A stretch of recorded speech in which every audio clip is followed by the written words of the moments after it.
guys, after a long time, welcome to yet another vlog. And today is 87th day of lockdown in Nepal. अनि म हालचाललाई चाहिँ चितवन छु, as you guys know that. खास अनि यो vlog गर्नुको कारण चाहिँ कतिको खुल्या छ चितवनमा लकडाउन अनि कतिको म्यानेजमेन्ट कतिको प्रपरली भएको छ, कतिको स्यानिटाइजरहरु राखिएको छ, कतिको मान्छेहरुले चाहिँ पालना गरेको छ भन्नेको एउटा सम सर्ट अफ इन्फर्मेसन पनि हुन्छ अनि आफ्नो एउटा एक्सपिरियन्स पनि हुन्छ लकडाउनको बेलामा भ्लग बनाएको भनेर. सो त्यसको लागि बनाएको भ्लग चाहिँ. अनि अर्को कुरा म के भन्न चाहन्छु भने म जुन तरिकाले सोचेर गएको थिएँ नि भ्लग बनाउनलाई त्यो चाहिँ देखिनँ मैले. न कुनै म्यानेजमेन्ट थियो, न कुनै भेहिकल्सहरु पनि अडी पनि चल्ने भनेर कोही विज्ञप्ति देखाएको थिएँ नि त मैले निकालेको त्यो विज्ञप्ति. अनि त्यो पनि देखिनँ. त्यसपछि न स्यानिटाइजरहरु न चोकमा हुन्छ नि, अब यो ठुल्ठुलो चोकमा त राख्नुपर्छ नि त, सानो चोकमा त पोसिबल छैन अरे. ठुल्ठुलो चोकमा त राख्नुपर्छ नि त, शहीद चोक, नारायणघाट, क्याम्पस गेट वा लाइन्स चोक यिनीहरूमा राख्नुपर्छ. त्यो पनि भेटिनँ मैले चाहिँ. अनि त्यसपछि अब पानीको जारहरु हात धुनको लागि गर्नको लागि राख्नुपर्ने हो, त्यो पनि देखिनँ. अनि अर्को कुरा भनेको अब यो ठुल्ठुलो मान्छेहरुले निकायका मान्छेहरुले हाल्छन् नि स्टोरी फेसबुकतिर कता सोशल मिडियातिर शेयर गर्छन् नि, अटोमेटिक स्यानिटाइजर बनाइयो, डिस्ट्रिब्युट गरियो भनेर. ए बाबा, तपाईहरुले बनाएको स्यानिटाइजर कर्पोरेट अफिसलाई, बैंकलाई, सरकारी कार्यालयलाई मात्र भएर हुन्छ त. त्यहाँ जाने नेपालीलाई चाहिँ खै त, त्यहाँ जाने जनतालाई चाहिँ खै त स्यानिटाइजर लगाएको, स्यानिटाइज गरेको खै त. इभन अरु त केही भएन हैन, पानी त राखिदिनु पर्ने हो नि त. ठाउँमा पानीको जारहरु ल्याएर वा भन्छ नि ठुल्ठुलो ट्याङ्कहरु ल्याएर राखिदिनु पर्ने हो. मैले चाहिँ देखिन है, यदि कोही कतै छ भने चाहिँ मैले चाहिँ देखिन. मैले सरकारलाई यति बिन्ती गर्न चाहन्छु यो भिडियो मार्फत भने यस्तो कोरोनाको पेन्डेमिकमा प्लिज करप्सन नगरे हुँदैन. प्लिज करप्सन नगर्दिनु न यस्तो बेलामा, जनतालाई दुःख नदिनु क्या यस्तो परेको बेलामा पनि. अनि अर्को भनेको सधैँ जनतालाई हातमा किरा नै दिने, कहिलेकाहीँ आफ्नो सुरक्षाको घेराभित्र पनि राखेर हेर्नुस् भन्न चाहन्छु म सरकारलाई चाहिँ. And now let's enter to the blog and see कतिको म्यानेजमेन्ट छ नयाँ बजार. अनि लास्टमा फेरि कुरा गरौँला. Enter to the blog. हामी चाहिँ अब एकछिनमा बजार निस्किन्छौँ, म र मेरो साथी. म चाहिँ अहिले साथीको घरमा छु, बजार जानुपर्ने काम छ. आज 86th कि 87th day of lockdown in Nepal. म चाहिँ अहिले चितवन छु. यहाँबाट चाहिँ क्लाउड दामी देखिँदो रहेछ. अर्को कुरा भनेको के अरे गैँडाकोट पारी डाँडाकालीका मन्दिर भन्ने छ, ठ्याक्कै त्यो चाहिँ ट्याक्कै यसको माथिपट्टि पर्छ. मैले टाइम ल्याप्स देखाउँछु हजुरलाई, यहाँबाट देखिने भ्यू पनि देखाएर म बल्ल बजार निस्किन्छु. यहाँबाट मेरो घर चाहिँ यहाँनिर पर्छ है, यो हरियो टिनको उतापट्टि पर्छ. यहाँबाट अनि यो सावित्री कम्प्लेक्स नयाँ बनाएको छ, मेरो घरको सिधा अगाडि देखिन्छ. यसको भित्ताले चाहिँ सब छेकेको छ मेरो भ्यू जति. यो भ्यू पुरै छेकिन्छ यार मेरो घरबाट, यहाँबाट चाहिँ देखिन्छ. सो मलाई सबभन्दा मनपर्ने भनेको माउन्टेन्समा क्लाउड हुन्छ नि अकुपाई भएर अनि पुरै घेरेर बस्छ नि, बवाल लाग्छ.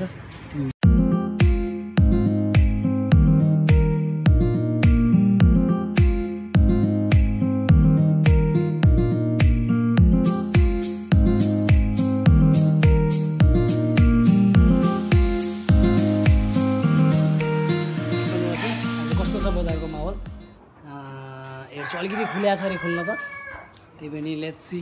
आफै गएर हेरेपछि बल्ल फिल हुन्छ आफूलाई कतिको म्यानेज छ कतिको के छ. So keep on watching and welcome to my vlog after a long time. See you.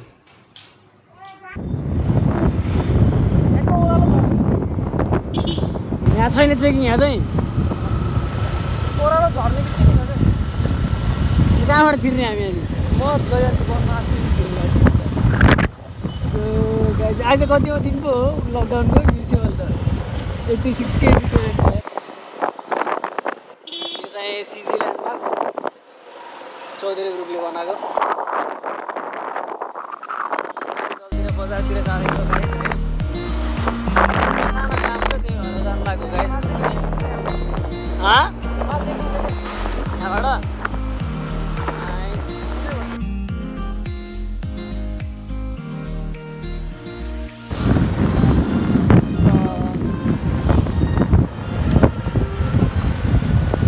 धेरै क्या यार गाडी त अनएक्सपेक्टेड हो यार यो त यार.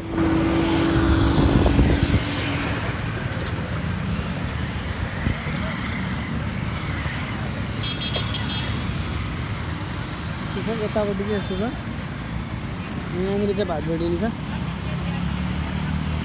म चाहिँ अहिले ठ्याक्कै यो लाइन्स त भन्दा थोरै माथिपट्टि चाहिँ है after long time hope you all are safe सबैजना घरमा सन्चै हुनुहुन्छ होला म चाहिँ अहिले चितवनको लाइन्स त भन्दा थोरै माथिपट्टि छु आज 86 कि 87 मलाई ठ्याक्कै थाहा भएन लकडाउन सुरु भएको नेपाल ब्याङ्क लिमिटेड सानो काम थियो यहाँ त्यही भएर आइपुग्यो तर वाइल्ड खुल्या रहेछ गाई चाहिँ एकैचोटि कति हुन्छ नि दिनपछि निस्केको आज होइन बल्ल घरबाट बाहिर वाइल्ड खुल्या छ wild A few moments later हामी चाहिँ नेपाल ब्याङ्क छोडेर अब अर्को कामको लागि अगाडि हामीलाई चाहिँ यहाँनिर चेकिङ बस जस्तो लाग्थ्यो यहाँ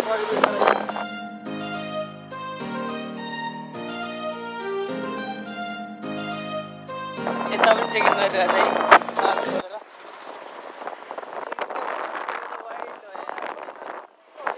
के रे अघि पुरै रोकिदियो म भित्रलाई झिकेर होइन चेकिङ त राम्रो हो कि तर यार आम्मा कस्तो धेरै यार मान्छे यार टाइट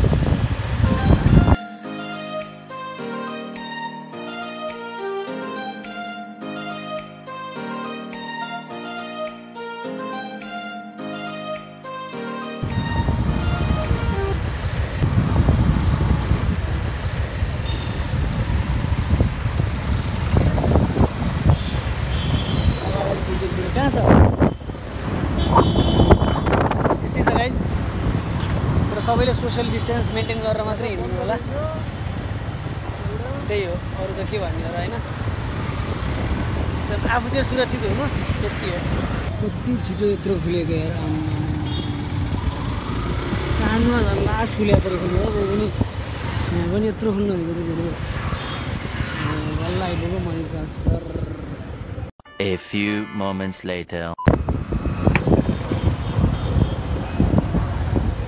अहिले चाहिँ हामी अब सैचोकबाट क्रस गरेर छिर्दैछौँ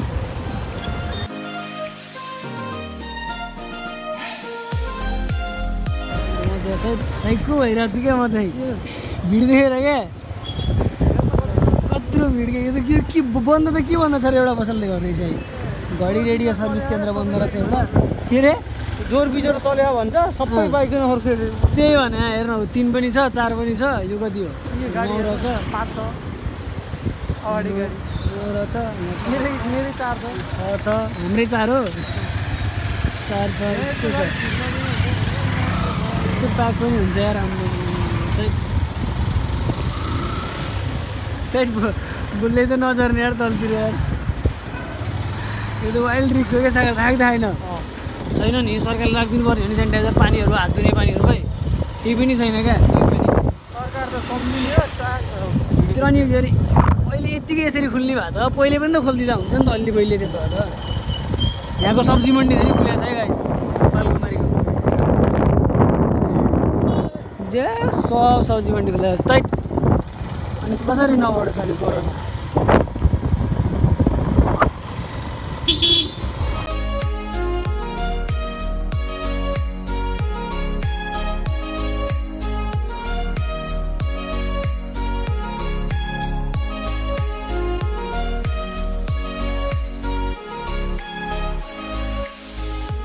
पहिला याद योबाट हिँड्ने थियो पहिला उयो त्यो नारायणी कला मन्दिरमा आएको याद आउँछ क्या एसएलसीको बेलामा एउटा प्रोग्राम ठुलो बाटो बन्दो रहेछ नि त्यहाँ त अगाडि सिधै सिधै अगाडि बढ्दा नि कि बाटो सकियो त्यो उताबाट हाम्रो पुरानो बाटै छिर्नु पर्ने हो हामी पहिला आउँदा तँलाई याद छ हामी पहिला आउँथ्यौँ नि साइकलमा छिर्दै यताबाट छिर्थ्यौँ होइन यताबाट छुट्टा अन्त भएको छ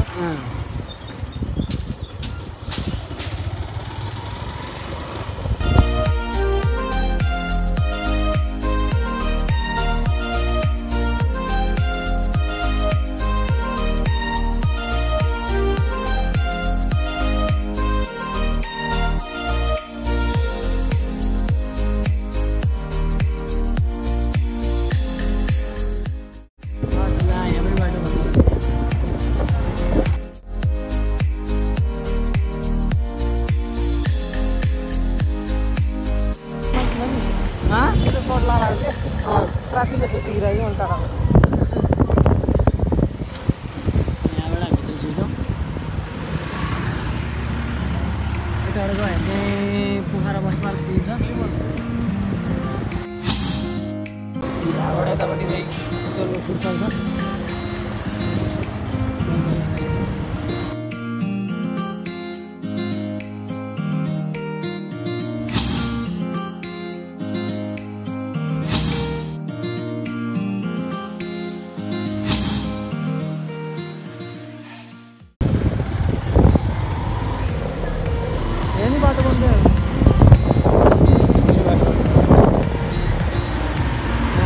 जहाँबाट छिरेर निस्केको थियौँ यहाँबाट यसरी छिरेर अनि क्याम्पस गेटकै तल छिरेको थियौँ अन्त तल यसरी घुमेर फेरि त्यही ठाउँबाट आइपुग्यो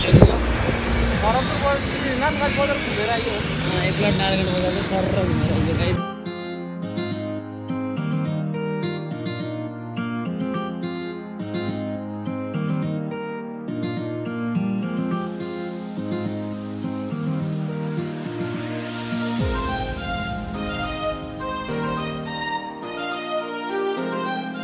फोहोरहरू बनाइरहेको चाहिँ यही घरको छतमाथि हो गाइस है मरासिनी तेल उद्योग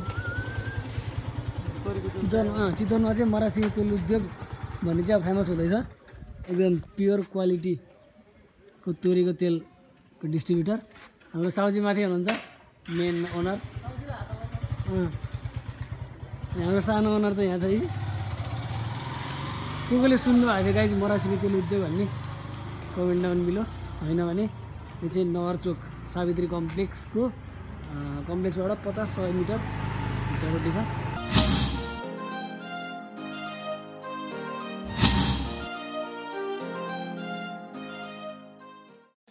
सो गाइज सबैजनाले हेरिहाल्नुभयो कतिको म्यानेज छ कतिको अनम्यानेज छ कतिको खुलिया छ भनेर नारायणगढ बजार अनि अर्को कुरो मलाई मैले अघि जोड्न बिर्सेको के भन्दाखेरि यो शहीद चोक यो जुन हुन्छ नि लाइन्स चोकदेखि पुलचोकसँगै भनौँ न यति धेरै फोहोरको डुङ्गुरहरू छ होइन यो साथीको बाइकमा पछाडि बसेर गइरहेको नि त अनि उयो रोक्न एकचोटि भिडियो खिच्छु वा फोटो खिच्छु यो पनि देखाइदिउँ भ्लगमा भनेर भन्नै सकिनँ क्या मैले त्यति धेरै फोहोर छ क्या किन सरकारले यस्तो बेलामा गर्न सकिरहेको छैन यसको कुरामा अरू यस्तो कुराहरू धेरै कुरा भन्नु मन छ मलाई आफूलाई मनमा लाग्यो म बोलेको भिडियो यति हुन्छ नि इन्ट्रेक्सन गरेको भिडियोहरू निकाल्छु दुईवटा अब धेरै कुराहरू भन्नुहुन्छ त्यसपछि अबको नेक्स्ट भिडियो भनेको नेक्स्ट एपिसोड भनेको अलि भ्लगभन्दा अलिकति फरक हुनेवाला छ टाइम ल्याप्स सिरिज आउँदैछ सो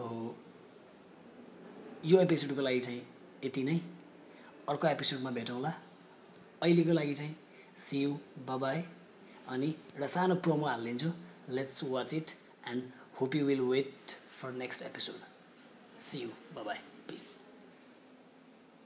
अनि गाइज स्टे सेफ है सबैजना एकदम सोसियल मेन्टेन गरिदिनु है प्लिज एकदम आफू चाहिँ एकदम सुरक्षित भएर हिँड्दिनु है त्यही हो ओके